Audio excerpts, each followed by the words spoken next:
друг друга научили держать слово, любить тихо, умирать снова и выбрасывать камни из головы.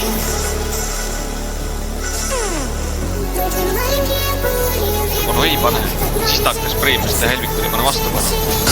Miks me peaks isegi kui rohelistel on klass 3 ja meist joostaksegi selle.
Больше нас уже нет, но с тобой не простили, не молчать много.